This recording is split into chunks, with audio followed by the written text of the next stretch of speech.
Ruth intro. The short book of Ruth is a bridge between the two major parts of Israel's covenant history. The first part, Genesis to Judges, focuses on how Abraham's descendants became a nation and on the covenant God made with Israel. The second part, Samuel to Kings, tells the story of the nation's kings and the covenant God made with David as the head of Israel's royal line. Ruth helps the transition by opening in the days of the judges and ending with the genealogy of David. The book appears to have been written to defend David's right to be king. He was the great-grandson of a Moabite named Ruth.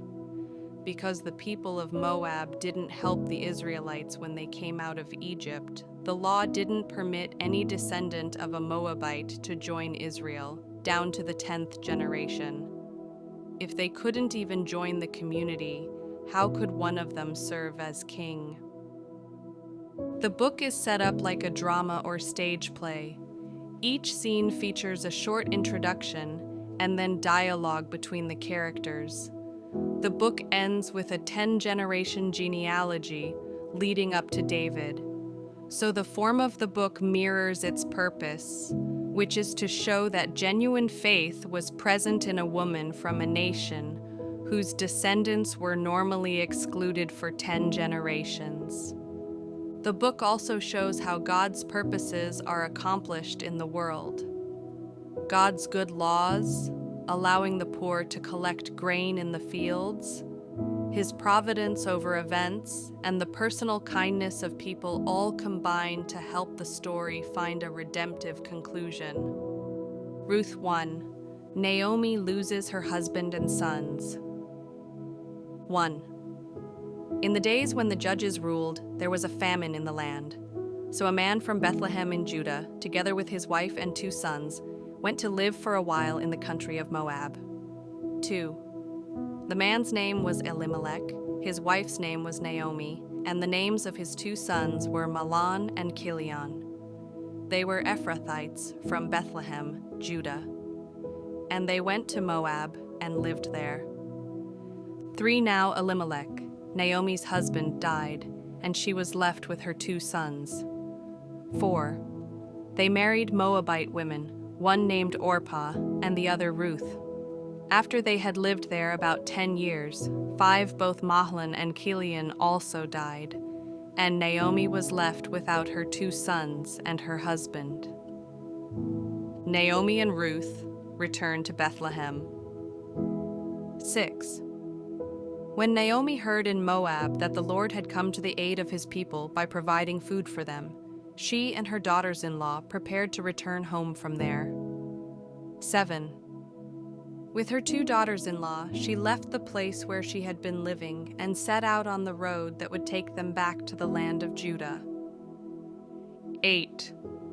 Then Naomi said to her 2 daughters-in-law, "Go back, each of you, to your mother's home. May the Lord show you kindness, as you have shown kindness to your dead husbands and to me." 9. May the Lord grant that each of you will find rest in the home of another husband. Then she kissed them goodbye, and they wept aloud. 10 and said to her, "We will go back with you to your people." 11. But Naomi said, "Return home, my daughters. Why would you come with me? Am I going to have any more sons who could become your husbands?" 12. Return home, my daughters. I am too old to have another husband. Even if I thought there was still hope for me, even if I had a husband tonight and then gave birth to sons. 13. Would you wait until they grew up? Would you remain unmarried for them? No, my daughters.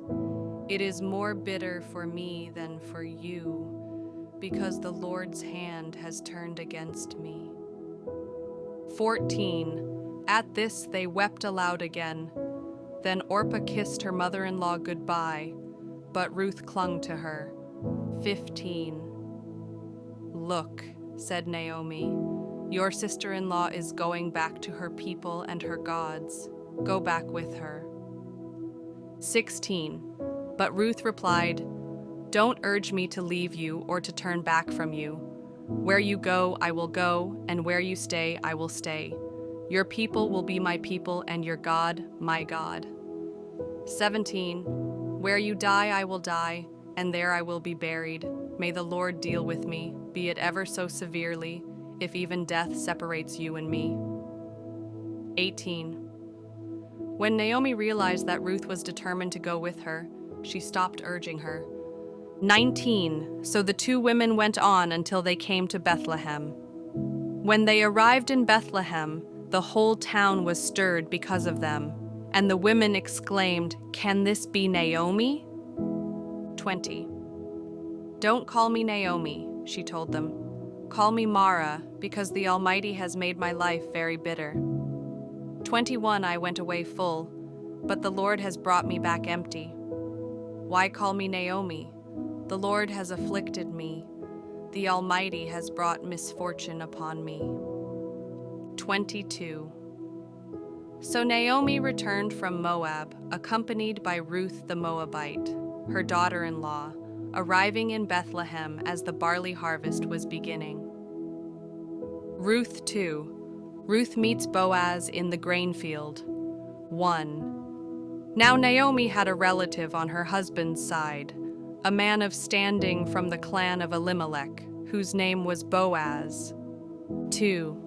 And Ruth the Moabite said to Naomi, "Let me go to the fields and pick up the leftover grain behind anyone in whose eyes I find favor." Naomi said to her, "Go ahead, my daughter." 3. So she went out, entered a field, and began to glean behind the harvesters.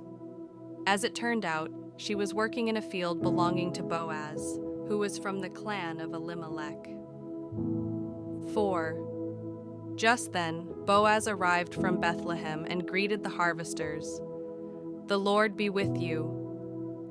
"The Lord bless you," they answered. 5. Boaz asked the overseer of his harvesters, "Who does that young woman belong to?" 6. The overseer replied, "She is the Moabite who came back from Moab with Naomi." 7. She said, "Please let me glean and gather among the sheaves behind the harvesters." She came into the field and has remained here from morning till now, except for a short rest in the shelter. 8. So Boaz said to Ruth, "My daughter, listen to me. Don't go and glean in another field, and don't go away from here. Stay here with the women who work for me." 9. Watch the field where the men are harvesting, and follow along after the women. I have told the men not to lay a hand on you, and whenever you are thirsty, go and get a drink from the water jars the men have filled. 10. At this, she bowed down with her face to the ground. She asked him, "Why have I found such favor in your eyes that you notice me, a foreigner?" 11. Boaz replied, "I've been told all about what you have done for your mother-in-law since the death of your husband, how you left your father and mother and your homeland and came to live with a people you did not know before. 12. May the Lord repay you for what you have done. May you be richly rewarded by the Lord, the God of Israel, under whose wings you have come to take refuge." 13. May I continue to find favor in your eyes, my Lord, she said. You have put me at ease by speaking kindly to your servant, though I do not have the standing of one of your servants. 14. At mealtime, Boaz said to her, "Come over here, have some bread and dip it in the wine vinegar." When she sat down with the harvesters, he offered her some roasted grain. She ate all she wanted and had some left over. 15. As she got up to glean, Boaz gave orders to his men. "Let her gather among the sheaves and don't reprimand her." 16. Even pull out some stalks for her from the bundles and leave them for her to pick up and don't rebuke her. 17. So Ruth gleaned in the field until evening. Then she threshed the barley she had gathered, and it amounted to about an ephah. 18. She carried it back to town, and her mother-in-law saw how much she had gathered. Ruth also brought out and gave her what she had left over after she had eaten enough. 19. Her mother-in-law asked her, "Where did you glean today? Where did you work? Blessed be the man who took notice of you." Then Ruth told her mother-in-law about the one at whose place she had been working. "The name of the man I worked with today is Boaz," she said. 20. "The Lord bless him," Naomi said to her daughter-in-law. "He has not stopped showing his kindness to the living and the dead," she added. "That man is our close relative. He is one of our guardian redeemers." 21. Then Ruth the Moabite said, "He even said to me, 'Stay with my workers until they finish harvesting all my grain.'" 22. Naomi said to Ruth, her daughter-in-law, "It will be good for you, my daughter, to go with the women who work for him, because in someone else's field you might be harmed." 23. So Ruth stayed close to the women of Boaz to glean until the barley and wheat harvests were finished, and she lived with her mother-in-law. Ruth 3. Ruth and Boaz at the threshing floor. One day Ruth's mother-in-law Naomi said to her, "My daughter, I must find a home 3:1 Hebrew find rest, C19. For you, where you will be well provided for. 2. Now Boaz, with whose women you have worked, is a relative of ours. Tonight he will be winnowing barley on the threshing floor. 3 Wash, put on perfume, and get dressed in your best clothes.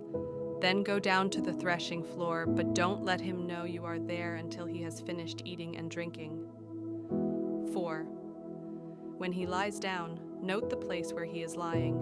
Then go and uncover his feet and lie down. He will tell you what to do." 5. "I will do whatever you say," Ruth answered. 6. So she went down to the threshing floor and did everything her mother-in-law told her to do. 7. When Boaz had finished eating and drinking and was in good spirits, he went over to lie down at the far end of the grain pile. Ruth approached quietly, uncovered his feet, and lay down. 8. In the middle of the night, something startled the man. He turned, and there was a woman lying at his feet. 9. "Who are you?" he asked. "I am your servant Ruth," she said. "Spread the corner of your garment over me, since you are a guardian redeemer of our family." 10. "The Lord bless you, my daughter," he replied. "This kindness is greater than that which you showed earlier. You have not run after the younger men, whether rich or poor." 11. "And now, my daughter, don't be afraid. I will do for you all you ask. All the people of my town know that you are a woman of noble character." 12. "Although it is true that I am a guardian redeemer of our family, there is another who is more closely related than I." 13. "Stay here for the night, and in the morning, if he wants to do his duty as your guardian redeemer, good, let him redeem you. But if he is not willing, as surely as the Lord lives, I will do it. Lie here until morning." 14. So she lay at his feet until morning, but got up before anyone could be recognized. And he said, "No one must know that a woman came to the threshing floor." 15. He also said, "Bring me the shawl you are wearing and hold it out." When she did so, he poured into it 6 measures of barley and placed the bundle on her. Then he went back to town. 16. When Ruth came to her mother-in-law, Naomi asked, "How did it go, my daughter?" Then she told her everything Boaz had done for her. 17, and added, He gave me these 6 measures of barley, saying, 'Don't go back to your mother-in-law empty-handed.'" 18. Then Naomi said, "Wait, my daughter, until you find out what happens, for the man will not rest until the matter is settled today." Ruth 4. Boaz marries. Ruth 1. Meanwhile, Boaz went up to the town gate and sat down there, just as the guardian redeemer he had mentioned came along. Boaz said, "Come over here, my friend, and sit down." So he went over and sat down. 2 Boaz took 10 of the elders of the town and said, "Sit here," and they did so. 3. Then he said to the guardian redeemer, "Naomi, who has come back from Moab, is selling the piece of land that belonged to our relative Elimelech. 4. I thought I should bring the matter to your attention and suggest that you buy it in the presence of these seated here and in the presence of the elders of my people. If you will redeem it, do so. But if you will not, tell me, so I will know. For no one has the right to do it except you, and I am next in line." "I will redeem it," he said. 5. Then Boaz said, "On the day you buy the land from Naomi, you also acquire Ruth the Moabite, the dead man's widow, in order to maintain the name of the dead with his property." 6. At this, the guardian redeemer said, "Then I cannot redeem it because I might endanger my own estate. You redeem it yourself. I cannot do it." 7. Now in earlier times in Israel, for the redemption and transfer of property to become final, one party took off his sandal and gave it to the other. This was the method of legalizing transactions in Israel. 8. So the guardian redeemer said to Boaz, "Buy it yourself." And he removed his sandal. 9. Then Boaz announced to the elders and all the people, "Today you are witnesses that I have bought from Naomi all the property of Elimelech, Kilion, and Mahlon. 10, I have also acquired Ruth the Moabite, Mahlon's widow, as my wife, in order to maintain the name of the dead with his property, so that his name will not disappear from among his family or from his hometown. Today you are witnesses." 11. Then the elders and all the people at the gate said, "We are witnesses. May the Lord make the woman who is coming into your home like Rachel and Leah, who together built up the family of Israel. May you have standing in Ephrathah and be famous in Bethlehem. 12, through the offspring the Lord gives you by this young woman, may your family be like that of Perez, whom Tamar bore to Judah. Naomi gains a son." 13. So Boaz took Ruth, and she became his wife. When he made love to her, the Lord enabled her to conceive, and she gave birth to a son. 14. The women said to Naomi, "Praise be to the Lord, who this day has not left you without a guardian redeemer. May he become famous throughout Israel." 15. He will renew your life and sustain you in your old age. For your daughter-in-law, who loves you and who is better to you than 7 sons, has given him birth. 16. Then Naomi took the child in her arms and cared for him. 17. The women living there said, "Naomi has a son," and they named him Obed. He was the father of Jesse, the father of David. The genealogy of David. 18. This, then, is the family line of Perez. Perez was the father of Hezron. 19. Hezron the father of Ram, Ram the father of Amminadab. 20. Amminadab the father of Nahshon, Nahshon the father of Salmon. 21. Salmon the father of Boaz, Boaz the father of Obed. 22. Obed the father of Jesse, and Jesse the father of David.